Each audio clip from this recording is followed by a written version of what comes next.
Pakinggan nyo at i-share nyo ito dahil ito ang katotohanan na nangyayari sa bansa natin. Ito ang mga liberal. Pakinggan nating mabuti. Ito ang Makabayan Black. Pag Makabayan Black, ay yung mga leftist natin, nasa wing ng CPP and PA. Alam naman ang lahat yan. Sino nag-create sa Makabayan Black? Liberal. Matagal na yung kasunduan nila. Ngayon, bakit ang liberal at saka Makabayan Black sinuportahan si BBM? Hindi lang si BBM yung tatlo, Marcos, Araneta, Romualdez.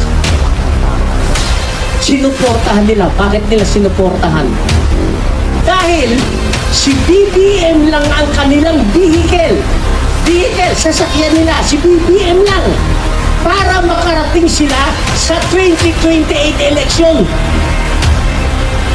Pag nawala si BBM ngayon, anong sasakyan ng Makabayan Black at saka ng liberal na dinurog na yan nung panahon ni Digong? Nakuha nyo? Ang problema, meron pang isang malaking pwersa na sumusuporta. Sino yung malaking pwersa na yon? Western World. Wala sila sa posisyon ngayon na mawala si BBM sa pwesto. Bakit? Mababago yung geopolitics positioning nila. So sumusuporta na rin yung Western World doon kay liberal, kay Makabayan, sa administration. So apat na silang magkakampi. Nagtutulong-tulong talaga sila para At ang target nila, Duterte. anybody can be a president in 2028 except Sara. Ayaw nilang makabalik ang mga Duterte. Ayaw nila. Dahil ayaw nila ng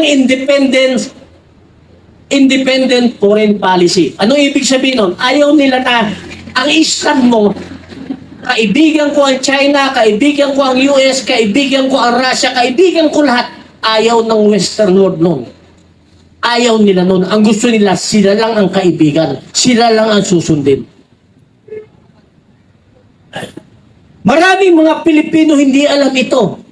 Kung ikaw totoo kang Pilipino, kahit ibinoto mo si Duterte at may nakita kang mali, babatikusin mo siya dun sa mali niya para maitama niya. Kung ikaw naman is bumoto kay BBM at may nakita kang mali sa kanya, babatikusin mo siya dun sa mali niyang ginagawa para maitama niya. Hindi mo siya aayunan. Yung bumabatikos doon sa binoto mo, tama ang kaisipan nun. Ibig sabihin, normal ang kanyang kaisipan. Sino yung mga hindi normal? Nakita ng mali yung ginagawa nung binoto niya, inaayunan niya pa. Baliw o hindi? Baliw! Baliw o hindi? Nakita mo ng mali, inaayunan mo pa. Sa anak mo, pag may nakita ka maling ginagawa, aayunan mo? Papagalitan mo eh. Di ba? Pero bakit yung iba nabubulag pa rin? Bakit? Sila yung nakikinabang at makikinabang kapag nakabalik sa pwesto, sa mataas na pwesto ang mga liberal. Sila yung makikinabang pagka nakabalik sa pwesto ang Makabayan Black. Sila ang makikinabang. Sino-sino yan ang mga yan? Karamihan, hindi lahat ng mga negosyante sa bansa natin, mga oligarko, sumusuporta yan sa liberal. Hindi lahat. Karamihan ng mga Catholic school natin, sumusuporta yan sa liberal. Binibigyan ko kayo ng malayang kaisipan para makita ninyo, mayu-unite pa ba tayo o hindi? Hindi!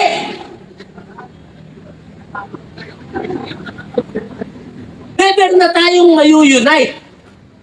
Pero pag dumami, yung mga kagaya ninyo na nagsishare ng katotohanan, maaari may pag-asa tayong mabago. maaari. Napakahirap sa isang bansa kagaya natin, hinulma tayo ng mainstream media para magkawatak-watak. Yaan ang itinuro sa atin, ikinulong tayo ng evil system. Mainstream media, kinulong tayo. Wala silang binabalita na 100% tama. Mas marami ka pang mapupulot sa social media, vlogger and vloggers natin, 50% hawak pa rin nila. Panded yan. Kayo mga nandito, hindi kayo panded. Sila panded, marami yan. Kalaban rin ninyo sa social media. Yung mali, ginagawa nilang tama. At yung tama, ginagawa nilang mali. Yan ang mainstream media. Para yung narrative nila, yun ang laging mapapanood at mapapakinggan ng tao.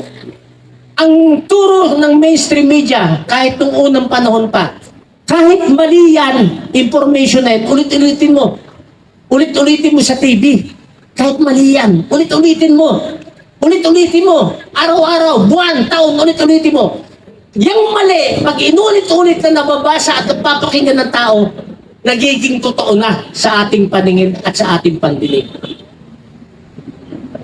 Gusto niyo yung sample? Gusto niyo yung sample? Kay Sara Duterte, paulit-ulit, 150 million, 150 million. Winaldas niya, paulit-ulit, ilang taon na, 2 taon, 150 million, 150 million, yung confidential fund, paulit-ulit. So kahit mali siya, nananatili sa isip ng mga tao na katanim na tarki na to si Sara talaga, kurakot eh. Kasi inulit-ulit. Pero ang nagsabi na COA eh, walang problema doon sa 150 million. O hindi ko kinakampihan si Sara, base yan sa katotohanan. Pero bakit pa nila inuulit-ulit?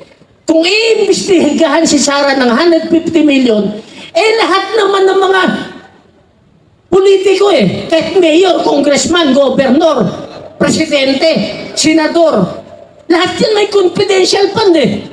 E di dapat lahat yan imbestigahan ha? Tama? Pero bakit walang nag-uulit-ulit sa mainstream media na dapat lahat sila imbestigahan, dapat lahat sila imbestigahan, dapat lahat sila imbestigahan? Kasabot! Kasi kasabot sila. Nakukuha nyo na. Yes! I-share nyo ha, para hindi kayo nabubula. Share natin to guys para sa katotohanan.